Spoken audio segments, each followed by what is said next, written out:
नमस्कार मित्रांनो, मी प्राध्यापक संतोष बोर्डे आपलं बोर्डेस करिअर अकॅडमीच्या यूट्यूब चॅनलवर स्वागत करतो. मित्रांनो, अतिशय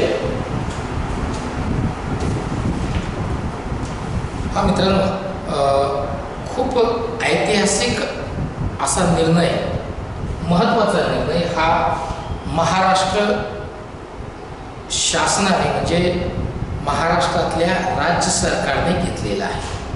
तो निर्णय असा आहे की जेवढ्याही महाराष्ट्र राज्यातल्या जिल्हा मध्यवर्ती सहकारी बँका आहे, या सर्व जिल्हा मध्यवर्ती सहकारी बँकेत त्या जिल्ह्यातली जी मध्यवर्ती सहकारी बँक असेल, म्हणजे जी DCC बँक असेल, जिल्हा मध्यवर्ती बँक असेल, त्या जिल्ह्यातली, तर त्या जिल्ह्यातल्या स्थानिक युवकांनाच फक्त त्या बँकेमध्ये नोकरीची संधी उपलब्ध होणार आहे. मग आता याचा क्रायटेरिया त्यांनी काय ठेवलेला आहे, नेमकी हा GR काय आहे किंवा याच्याबद्दलची संपूर्ण माहिती मित्रांनो मी या व्हिडिओमध्ये तुम्हाला देणार आहे. बोर्डेस करिअर अकॅडमीच्या यूट्यूब चॅनलला जर आपण पहिल्यांदा व्हिजिट करत असाल तर बोर्डेस करिअर अकॅडमीचं यूट्यूब चॅनल सबस्क्राईब करायला विसरू नका, ज्याची लिंक डिस्क्रिप्शन बॉक्समध्ये दिलेली आहे. मित्रांनो, अतिशय ऐतिहासिक असा निर्णय हा महाराष्ट्र राज्य सरकारने, महाराष्ट्राच्या शासनाने घेतलेला आहे.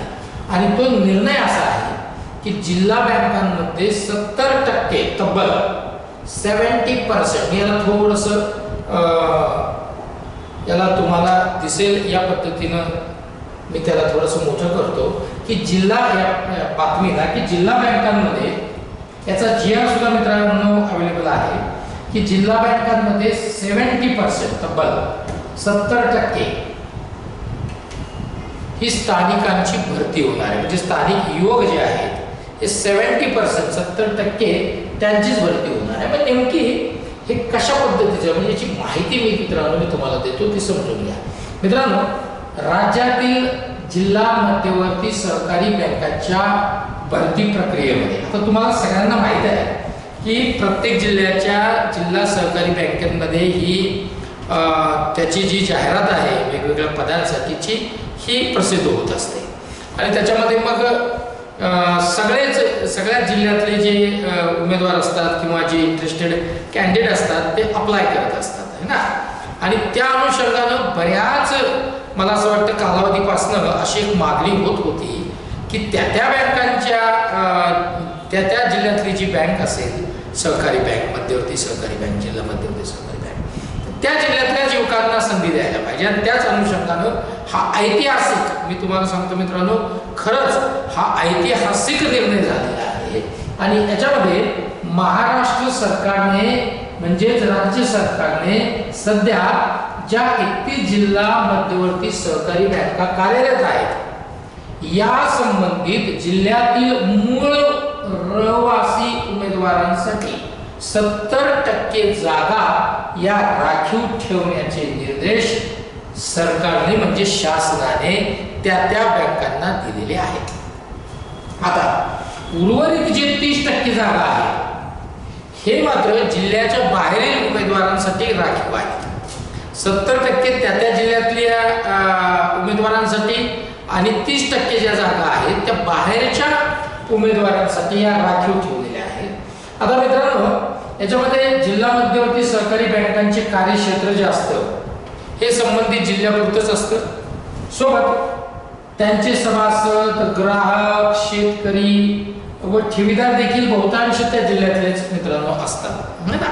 म्हणून त्या जिल्ह्यातल्या त्या ग्राहकांसाठीची जी भाषा आहे किंवा योग्य पद्धतीनं त्यांना समजून घेण्यात स्थानिक युवकांना फार अडचण येत नाही. म्हणूनच मित्रांनो या पद्धतीच्या या ऐतिहासिक निर्णयाची घोषणा ही सरकारने मित्रांनो केलेली आहे.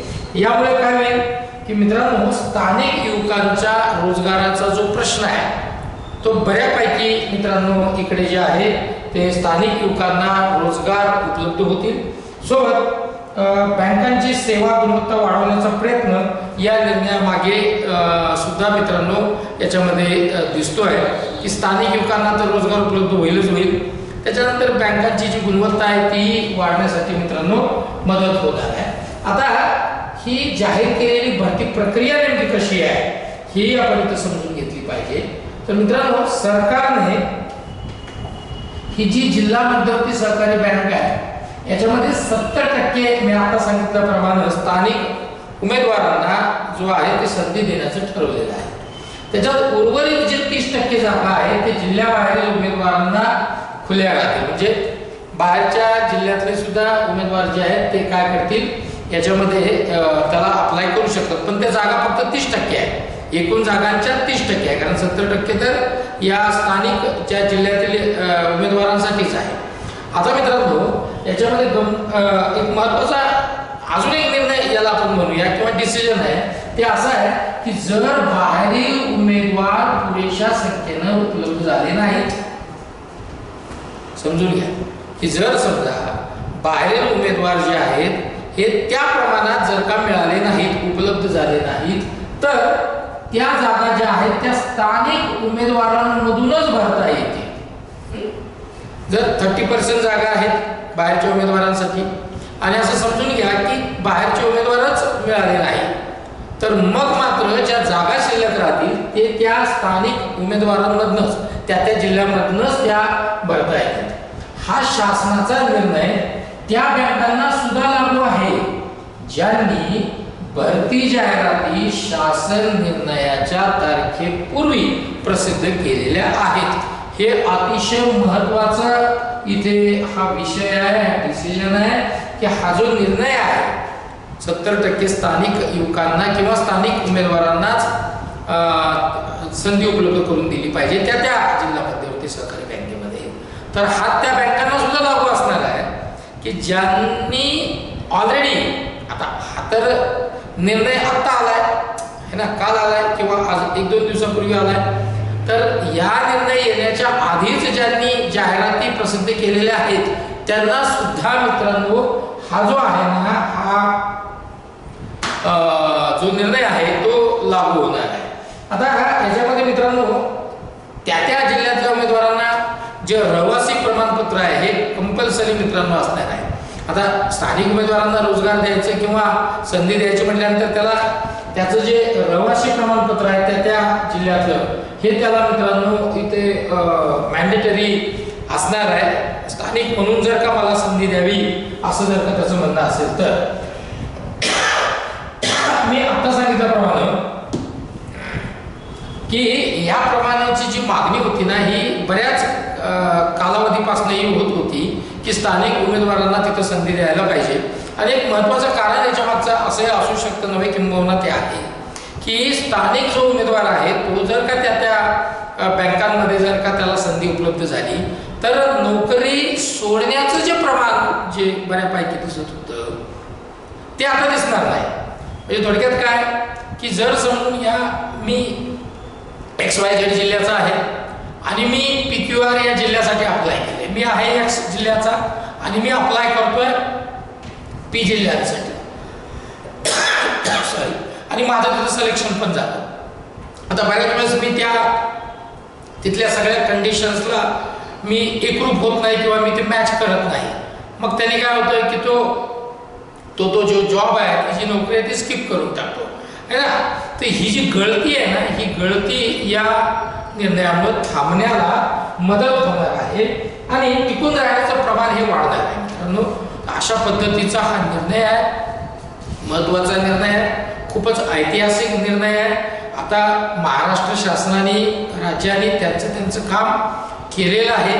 आता त्या जिल्ह्यातल्या स्थानिक जे उमेदवार आहेत जे या बँकांच्या भरतीच्या परीक्षेची तयारी करतात किंवा ज्यांना नोकरीची संधी या बँकेमध्ये मला मिळाली पाहिजे अशी त्याची इच्छा असते, अपेक्षा असते, तर आता सरकारचं काम केलेलं आहे.